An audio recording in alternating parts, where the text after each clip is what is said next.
ஸ்ரீகுரு சொந்தங்களுக்கு வணக்கம். இன்னைக்கு நேர்காணல்ல நம்மளோட இருந்திருப்பவர் மூத்த பத்திரிகையாளர் திரு. சேகர் ஐயர் அவர்கள்.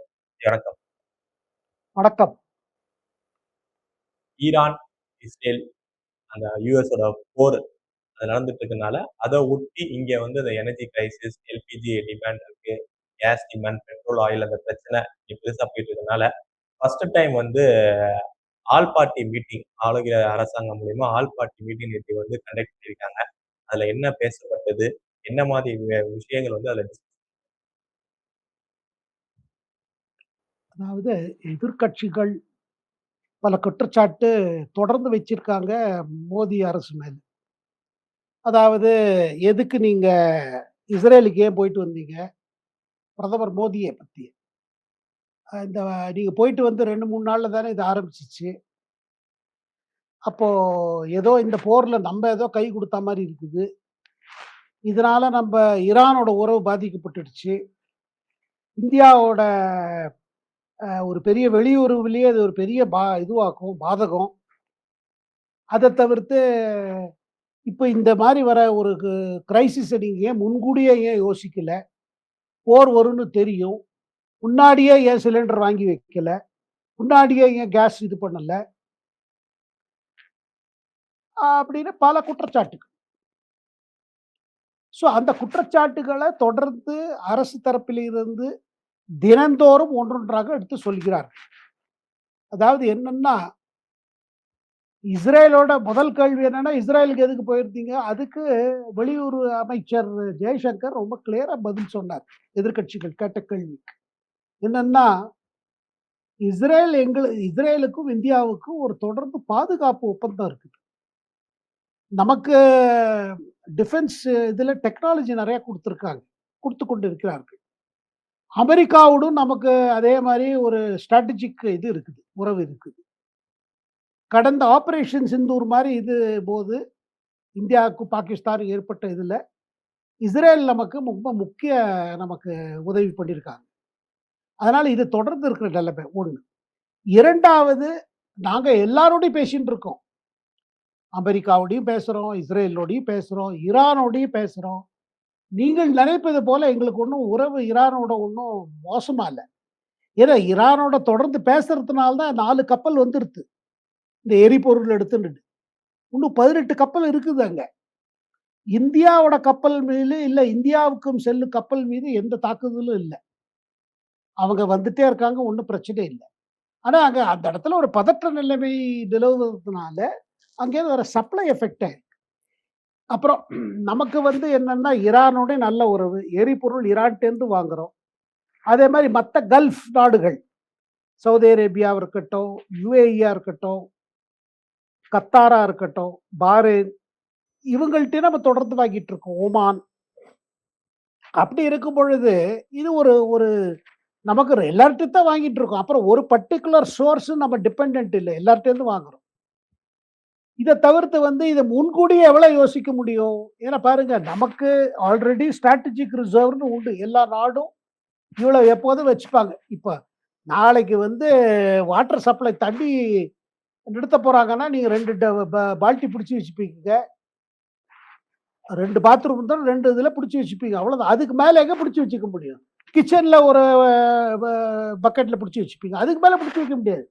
அதுக்குன்னு ஒரு கெப்பாசிட்டி இருக்கு. அந்த கெப்பாசிட்டி தொடர்ந்து நாங்க பண்ணிட்டே இருக்கோம்.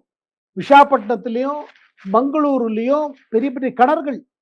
இதோட பெரிய ஆச்சரிய விஷயம் என்னன்னா, சவுதி அரேபியாவோட ஸ்ட்ராட்டஜிக் ரிசர்வ் இங்க தான் இருக்குது.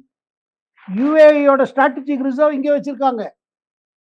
நீங்க யூஸ் படுத்துங்க, இங்க வச்சிருக்காங்க.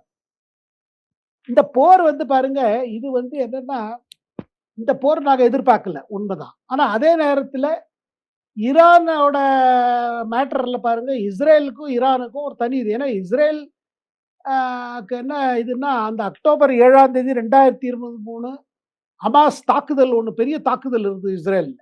அதுல 1200 பேர் இஸ்ரேலி மக்கள் உயிரிழந்தார்கள். அது பிறகு 200 பேர், 400 பேர புடிச்சுட்டு போனாங்க. அதுல பாதி பேர் செத்தாங்க. அதனால தான் காசால போர் தொடர்ந்தது. அதுக்கு பிறகு சில பேர மீட்டினார்கள். சில பேர செத்துப்பிட்டாங்க. ஆனா அது பின்னாடி இருந்தது யாரு? அது பின்னாடி இருந்தது ஹமாஸ்க்கு பின்னாடி இருந்தது ஈரான். அதனால இஸ்ரேலுக்கும், ஈரானுக்கும் ஒரு பழைய இது இருக்குது. ஈரான் என்ன கங்கணம் கட்டின்னு இருக்கு, இந்த முஸ்லிம் எத்தனை நாடுகள் இருக்கோ அதுக்கு நான் தான் தாதா. சவுதி அரேபியாவுக்கு போட்டியாக நாங்க வரணும். வந்துட்டு என்ன, எங்களுக்கு எங்களோட ஆதிக்கம் இங்க இருக்கணும். அதனால சதர்ன் லெபனானோட அதாவது தென் பகுதியில பார்த்தீங்கன்னா, அங்க ஒரு குரூப் இருக்குது. ஹிஸ்புல்லான்னு. அதுவும் இஸ்ரேல் மேல தாக்குதல் செஞ்சுட்டே இருக்குது. ஸோ அவங்களையும் சப்போர்ட் பண்றாங்க. அதே மாரி யெமன் கீழ ஹூத்தின்னு ஒரு ரிபெல் குரூப் அதையும் இவங்க தான் சப்போர்ட் பண்றாங்க. ஸோ இந்த மாரி அவங்களுக்குள்ள என்னன்னா, எப்போ ஈரான் வந்து என்ன எப்படியாவது ஒரு அணுசக்தி டெவலப் பண்ணி யுரேனியம் வச்சு ஒரு கையில பாம் பண்ணணும்னு பார்க்குறாங்க. இந்த பக்கம் இஸ்ரேல் என்ன, எனக்கு ஈரான்னால பெரிய ஆபத்து இருக்குது. அதனால ஈரானுக்கு இந்த இவங்களோட பழைய இது. பாருங்க மத்த அ அரபு நாடுகள்ல ஒரு விதமாக இஸ்ரேலுக்கும், அந்த அரபு நாடுகளுக்கும் ஒரு ஒரு இது வந்துருச்சு. சரி தொடர்ந்து எவ்வளோதான் போர் பண்றது? நம்ம 2 பேரும் பொருளாதார இதுல முன்னேறணும்னா, நமக்குள்ள ஒரு ஒத்துமை வரணும்.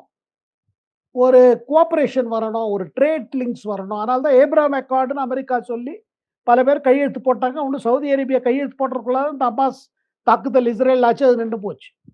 இப்ப இதெல்லாம் விவரணம் பண்ணி பாருங்க இந்த மாரி இருக்குது. ஸோ அந்த ஆல் பார்ட்டி மீட்டிங்ல சொன்னது என்னன்னா, இந்தியா எத செய்யணுமோ செஞ்சுட்டு இருக்கு. நம்ம பிரதமர் எல்லாரோடையும் பேசிட்டு இருக்காரு. நம்ம தரப்புலேருந்து இது என்னன்னா, எப்படியாவது போரை நிறுத்தணும். ஏன்னா இந்த போர் மூலமா எதுவுமே சால்வ் ஆகாது. அப்போ ஒரு கேள்வி வந்தது என்னன்னா, பாகிஸ்தான் பாருங்க. பாகிஸ்தானோட ராணுவ தளபதி ஆசிப் முனிர்.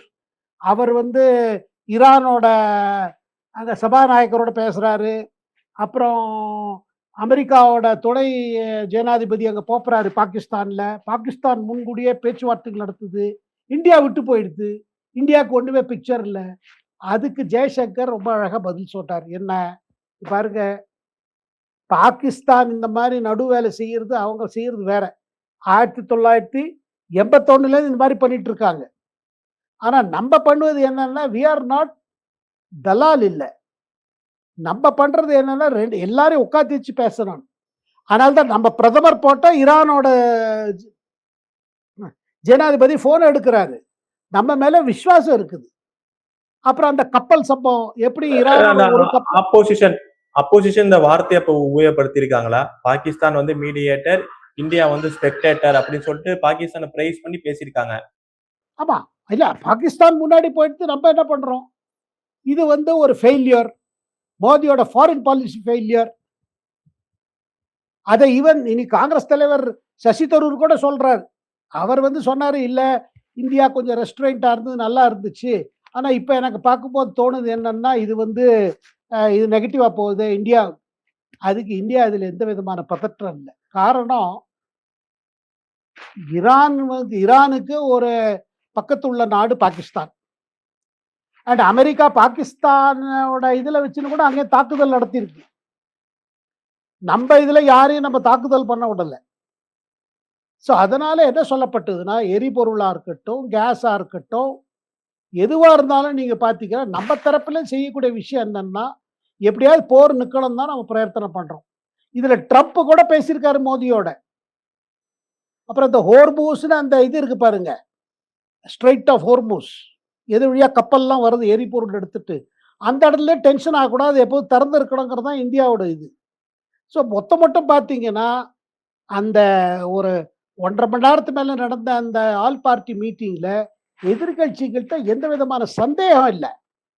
ஆனா அதே நேரத்துல அரசு செய்தது சரியான செய்திருக்காரு வெளிப்பட சொல்ல விருப்பம் இல்ல. இதுல ராகுல் காந்தி கலந்துக்கல அதுல. முதல்ல அவர் கேரளாக்கு போறதா இருந்து அதனால கலந்துக்க மாட்டேன்னாரு. அப்புறம் சொன்னாங்க இல்ல அவங்க தாயார் சோனியா காந்திக்கு உடம்பு சரியில்ல ஹாஸ்பிட்டல்ல இருக்காங்க. அதனால ஆனா அவர் அதுல கலந்துக்கல. அவர் முதல்ல இருந்து என்ன சொல்றாரு? பிரதமர் காம்ப்ரமைஸ்டு.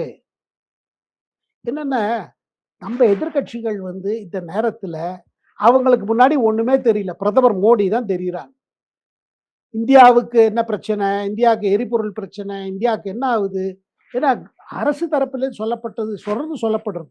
பிரதமர் 2 அவையிலயும் சொன்னதும் சரி, நேத்திக்கு ஆல் பார்ட்டி மீட்டிங்லயும் எடுத்து சொன்னது அரசு தரப்பிலே சொன்னது என்ன இதான். நமக்கு 3 மேட்டர் இருக்கு. என்ன 3 பிரையாரிட்டீஸ். பிரையாரிட்டி நம்பர் 1 அங்க நமக்கு எரிபொருள் தொடர்ந்து வந்துட்டு இருக்கணும். அதுக்கு அங்கேயே நின்னு போச்சுன்னா, வேற எங்கேருந்து வரணும்னு நம்ம முயற்சி பண்றோம். இப்ப ரஷ்யாலேருந்து திருப்பி அதிகம் வாங்க ஆரம்பிச்சுட்டோம். அர்ஜென்டினாலேருந்து கூட கேஸ் வருது. நம்ம குக்கிங் கேஸ்.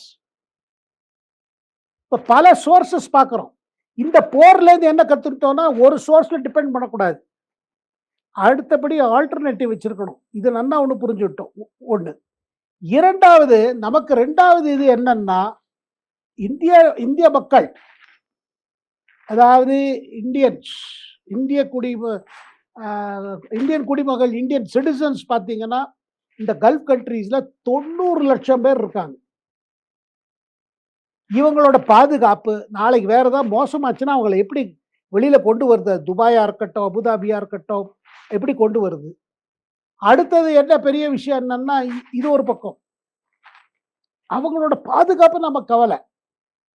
3வது விஷயம் என்னன்னா, இந்த போர்ல பாருங்க 2 குரூப் ஆயிடுச்சு. ஒரு பக்கம் பார்த்தீங்கன்னா, gulf countries. Saudi Arabia, UAE இதெல்லாம் அரபு நாடுகள். இன்னொரு பக்கம் ஈரான். இப்ப இஸ்ரேல் வந்து தன் பாதுகாப்புக்காக ஈரான தாக்குது. ஈரான் திருப்பி தாக்குது. அமெரிக்காவுக்கு என்ன கவலைன்னா, இந்த கல்ஃப் கண்ட்ரீஸ்ல அவங்கள நம்பி இருக்குது. அமெரிக்காவோட புரொடெக்ஷன்ல இருக்குது. அமெரிக்கன் பேஸஸ் அங்க இருக்குது. ஈரான்லேருந்து பாதுகாப்புக்காக. இந்த மாரி இதுல அவங்க இது பண்ணிட்டு இருக்காங்க. அதனால நம்ம என்ன 3வது இதான் இப்ப இம்பார்ட்டன்ட் தான் பிரதமர் பலமுறை சொல்லிட்டாரு. நேத்திக்கு மீட்டிங் சொல்லப்பட்டதுனால, நம்ம வந்து எப்படி வெளிநாட்டு எரிபொருள்லேருந்து எப்படி நம்மளோட இது இருக்கு பார்த்தீங்களா? ஒரு டிபெண்டன்சி. அத நம்பிட்டு இருக்கோம் பாத்தியா? அத நம்ம எப்படி குறைச்சுக்குது? அது வேற என்ன புதுசா நம்ம இங்க ரிசோர்ஸ் என்ன பண்ணலாம்? அது சோலார் எனர்ஜி டேப் பண்றதா? வேற ஏதாவது ஹைடல் எனர்ஜியா? கோல் எனர்ஜியா? அண்ட் ஆல்ரெடி இதுலேருந்து என்ன தெரியுதுன்னா, இந்த எலக்ட்ரிக் வெஹிக்கிள் கன்வர்ஷன் இருக்கு பாருங்க. அதிகமா எலக்ட்ரிக் வெஹிக்கிள் உபயோகப்படுத்தணும். எலக்ட்ரிக்கல் சார்ஜிங் ஸ்டேஷன் வரணும். இப்ப நெறைய ஸ்கூட்டர்ஸ் பாருங்க யார்ட்டெல்லாம் இது இருக்கோ அவங்க ஜாலியா போயிட்டு இருக்காங்க. ஸ்கூட்டர் இருக்கிறவங்க சொல்றாங்க பார்த்தீங்களா? இது மாரி ஒரு இதுக்கு இது பரவால்ல. ஸோ இன்னும் கொஞ்சம் அந்த ஃபாஸ்ட்டா கன்வர்ஷன் வரணும். அதுக்கு நெறைய சார்ஜிங் ஸ்டேஷன் வரணும். ஸோ பிரதமர் சொல்வது என்னன்னா, இந்த போர் நமக்கு கண்ண விழித்திருச்சு. என்னன்னா, இதுல ஒரு ஒரு விதமா போயிட்டு இருக்கோம். இன்னும் ஸ்பீடா போணும். இது ஒரு ஆப்பர்ச்சுனிட்டி. இதுல ஒரு இந்த மாரி ஒரு சிக்கல்ல என்ன தெரியுது? ஒரு சந்தர்ப்பமும் இருக்கு. நம்மள மாத்திக்கிறதுக்கு. இத 3யும் எடுத்து நேத்திக்கு சொல்லப்பட்டது. இந்த இதுல எப்படி ராகுல் காந்தி அவர்கள் வந்து அவராவது ஒரு காரணம் சொன்னாரு. ஒண்ணு கேரளா கேம்பெயினுக்கு, அடுத்தது இல்ல அவர் தாயாரோட உடல்நிலை சரியில்லன்னு. பட் மமதா அவர்களும் இந்த ஆல் பார்ட்டி மீட்டிங்ல வந்து கலந்து கொள்ளல அப்படிங்கிற செய்தி வருது. உண்மையா? என்ன காரணம்? இல்ல அவங்க கட்சிக்காரங்க முன்னாடியே சொல்ட்டாங்க. இல்ல எங்களுக்கு தேர்தல் அங்க பாருங்க மேற்கு வங்காளத்துல திரிணாமுல் காங்கிரஸ் கட்சிக்கும் சரி, அவங்க தலைவர்களுக்கும் சரி நெருக்கடி அதிகமாயிட்டு போகுது. இந்த தேர்தல் வந்து 15 வருஷம் அவங்க ஆண்டாச்சு. எல்லாருக்கும் மம்தா என்னன்னு தெரியும். இதனால இந்த இதுல எல்லாரும் இறங்கிட்டாங்க அந்த தேர்தல் இதுல படியில. அப்படி இருக்கும் பொழுது எங்களுக்கு டெல்லியில நாங்க போறோம். எங்களுக்கு அங்க கூப்பிட்டுருக்காங்க. அங்கங்க அவங்க தொகுதியில எல்லாம் இப்ப கேண்டிடேட் லிஸ்ட் ரிலீஸ் ஆயிட்டு இருக்கு. அதனால எங்களுக்கு இங்க நேரம் இல்ல நாங்க போயிட்டாங்க. அத தவிர்த்து இப்போதைக்கு திரிணாமுல் காங்கிரஸுக்கு இந்த எரிபொருளு, கில்ஃப் இதெல்லாம் அந்த வெளியூர் இதெல்லாம் பத்தி யோசிக்க இது இல்ல. இப்ப அந்த மாரி அவங்களுக்கு ஒண்ணும் தோணல. ஏன்னா அது இப்ப அவங்களுக்கு அங்க லோக்கல் அரசியல் இல்ல. ஏதாவது பாஜகவ திட்டுறதுக்கோ, பிரதமர் திட்டுறதுக்காக நாங்க இப்பவே திட்டிடுறோம். மீட்டிங்ல உட்கார்ந்துட்டு வந்து வெளில திட்ட வேண்டியதுதானே. அது இப்பவே திட்டிடுறோம்னு வுட்டாங்க. அதுல ஒரு சுவாரஸ்யமான ஒரு இது பார்த்திருப்போம். ஒவ்வொருத்தவங்க ஒவ்வொரு கேண்டிடேட் லிஸ்ட் ரிலீஸ் பண்ணிட்டு இருக்காங்க. பாஜக தரப்புலயும் ரிலீஸ் பண்ணாங்க. அதுல பெரிய மம்தா அவர்களுக்கு எதிராகவும் பெரிய பின்னடைவான அந்த ஆர்ஜி கார் ஹாஸ்பிட்டல்ல நடந்த அந்த கொடூரமான சம்பவம். அந்த பாதிக்கப்பட்ட அந்த பெண்ணோட தாயார வந்து பிஜேபி கேண்டிடேட்டா வந்து நிறுத்த வச்சிருக்கதா செய்திகள் வருது. உண்மையா? அப்படி நிற்க வச்சிருந்தா இது எவ்வளவு பெரிய சவால் மம்தா?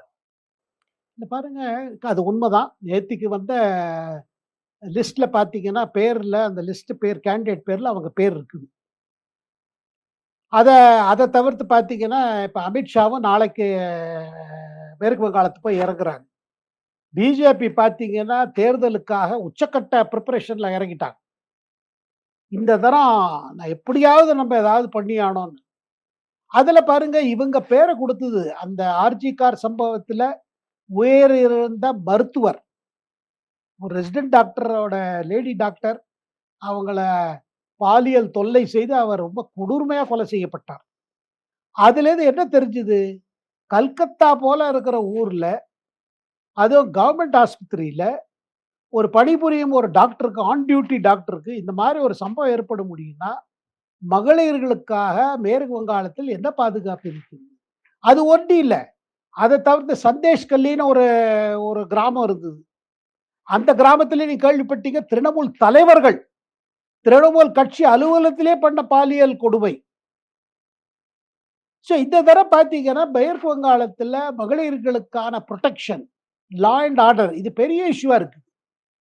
இதுல பல இது இருக்குது. இப்போ அவங்க பேர போட்ட பிறகு பாஜகலேருந்தே யார் அந்த தொகுதிக்காக ரொம்ப ஆர்வமா அவங்க இல்ல அவங்கள ஏன் போட்டீங்க? அப்படி இப்படின்னு அவங்களும் ஒரு பக்கம் இருக்கு. அதாவது யாருக்கா ஒருத்தர கிடைச்சிருச்சுன்னா, இன்னொருத்தர் அகென்ஸ்டா போவாங்களே. ஆனா இது ஒரு பெரிய பொலிட்டிக்கல் மெசேஜ். இதுல மமதாக்கு என்ன பிரச்சனை என்னன்னா பாருங்க, இந்த தரம் போன தரம் 2021 தேர்தல்ல 212 தொகுதி மேல ஜெயிச்சாங்க. 212, 220க்கு மேல ஜெயிச்சாங்க. அவ்வளோ பெரிய வெற்றி அது. மாபெரிய வெற்றி. இப்ப இந்த தடவ அவங்களுக்கு என்னவா இருக்குதுன்னா, அந்த மாரி ஒரு ஸ்வீப் இருக்காது. இந்த தடவ பாரதிய ஜனதா கட்சி பார்த்தீங்கன்னா, அவங்களோட ஸ்ட்ராட்டஜிய மாத்திட்டாங்க. மமதாவ பர்சனலா அட்டாக் பண்றது இல்ல. அவங்க இந்த தடவ என்ன முடிவு பண்ணியிருக்காங்க, மமதாவோட ஆட்சியில இருக்கிற பெங்காலோட அழகு, பெங்கால்ல இருக்கிற மக்கள் அவதிப்படுவது, இத தான் எடுத்து சொல்லணும். பர்சனலா போ வேண்டாம்னு முடிவு பண்ணிட்டாங்க. அதனால பாருங்க, இவங்க பாஜக தரப்பிலிருந்து பாடம் கத்துட்டு வர்றாங்க. அது இந்த தடவ 15 வருஷம் பார்த்தாச்சு. இப்ப 3வது இது இப்ப 4வது முறை பிரதமரா முதல்வர் ஆகணும்னு எதிர்பார்க்குறாங்க மம்தா. இதுல எங்கேயோ ஒரு இடத்துல பார்த்தீங்கன்னா, முன்ன இருந்த கான்ஃபிடன்ஸ் மம்தாக்கு குறைஞ்சிருக்கு. அதே நேரத்துல என்ன அவ்வளவு ஈஸி ஆயிடுமா? பாஜக என்ன மேற்கு வங்காளத்துல ஆட்சி பிடிச்சிருமா? அப்படி அந்த கேள்விக்கெல்லாம் பதில் கேட்டீங்கன்னா, நம்ம பார்க்கணும் எப்படி போகுது. ஆனா, ஒரு பக்கம் மமதாக்கு கான்ஃபிடன்ஸ் குறையுது. இன்னொரு பக்கம் பாஜக ஓட கேடர்ல பார்த்தீங்கன்னா கான்ஃபிடன்ஸ் ஏறுது. ஒரு பக்கம் குறையிறது, ஒரு பக்கம் ஏறுது. இதுல பார்த்தீங்கன்னா போட்டி ரொம்ப இதுவா இருக்குது. எல்லா தலைவர்களும் போட்டியிட சொல்லிட்டாங்க. மேற்கு வங்காளத்துல பாஜக எல்லா தலைவர்களையும் போட்டியிட சொல்லிட்டாங்க. பட் ஆஸ் யூசுவல் பார்த்தீங்கன்னா, லிஸ்ட்ல சரி இந்த பேர் இல்லாம அந்த பேர் குடுத்துருக்கலாம், அந்த பேர் குடுத்துருக்கலாம். ஆனா இந்த தடவ முயற்சி பார்த்தீங்கன்னா, விடாமுயற்சி நடக்குது. ஏன்னா அமித்ஷா பர்சனலா என்ன சொல்றாரு? 2 மாநிலத்தில திருப்பி அந்த ஆட்சி வரக்கூடாது. ஒண்ணு மேற்கு வங்காளம், இன்னொன்னு தமிழ்நாடு. அதுல மேற்கு வங்காளத்துல முக்கிய எதிர்க்கட்சி பாஜக தான்.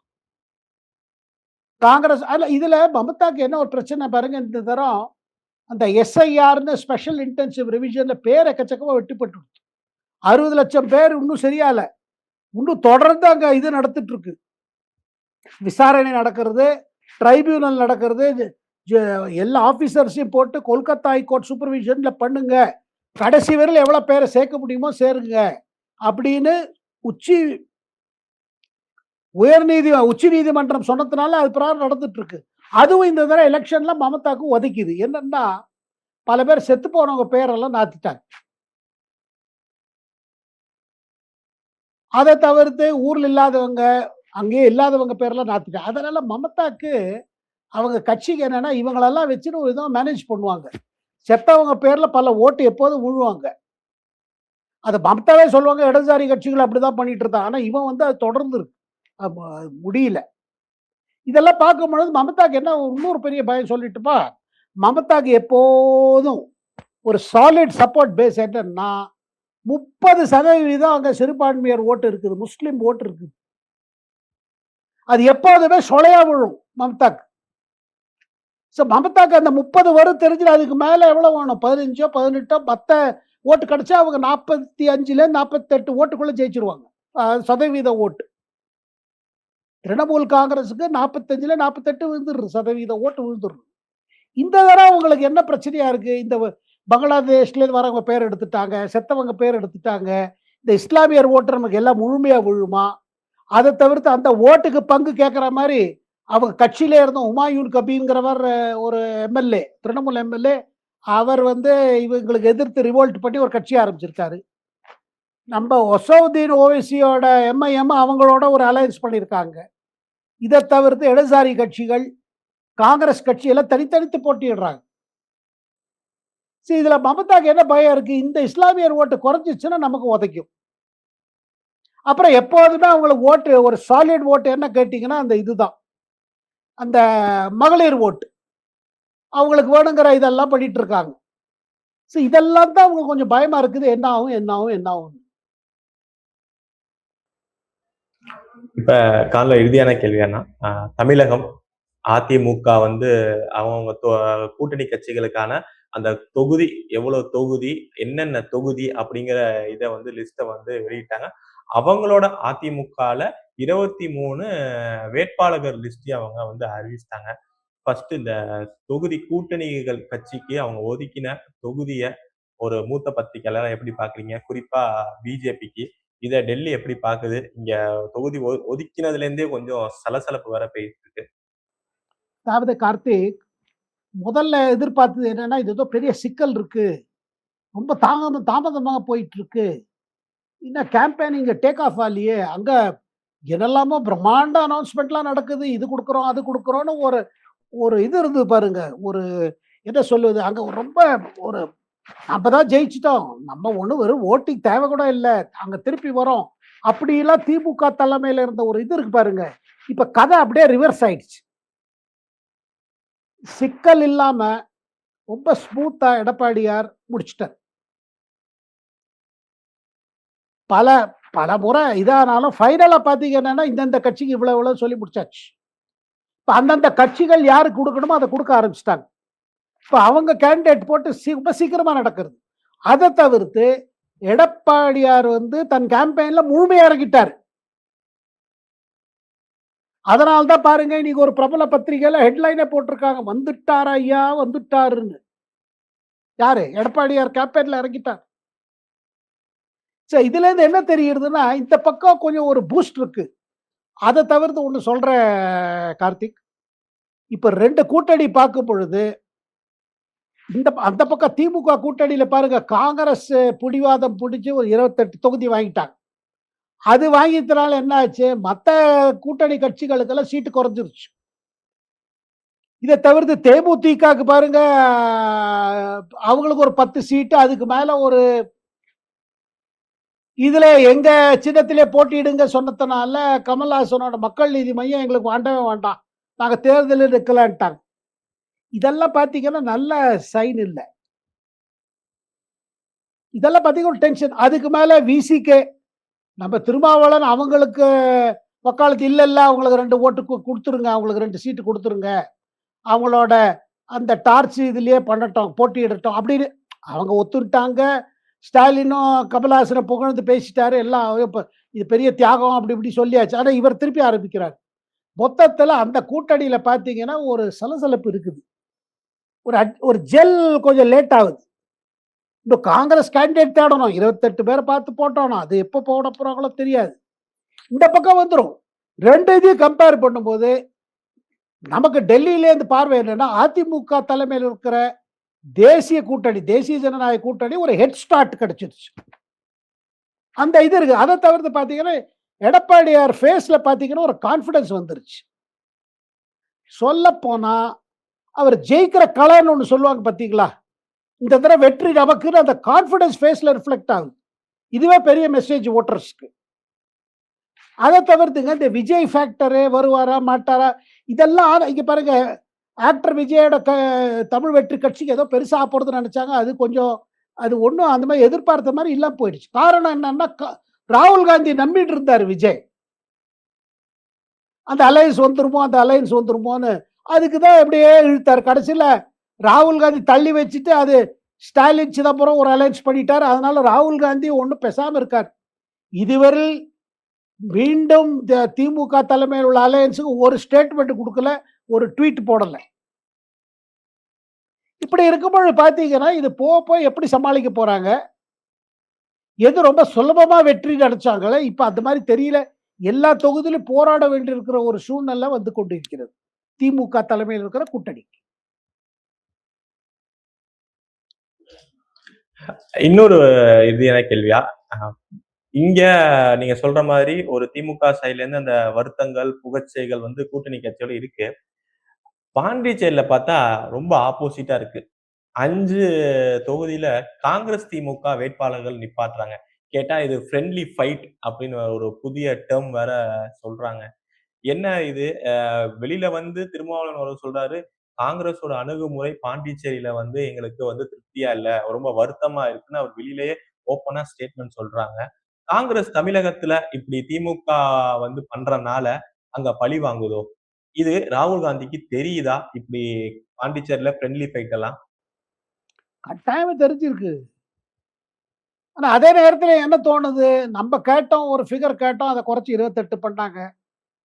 அது தவிர்த்து ஆட்சியில பங்குன்னு நான் ரொம்ப இதுவா சொன்னேங்க. அதெல்லாம் ஒண்ணும் பேசவே கூடாது சொல்லி நம்மள இது பண்ணிட்டாங்க. அதனால பாருங்க ராகுல் காந்தி தமிழ்நாட பொறுத்த மட்டும் ஒண்ணும் பெரிய இது எடுக்கிற மாரி தெரியல.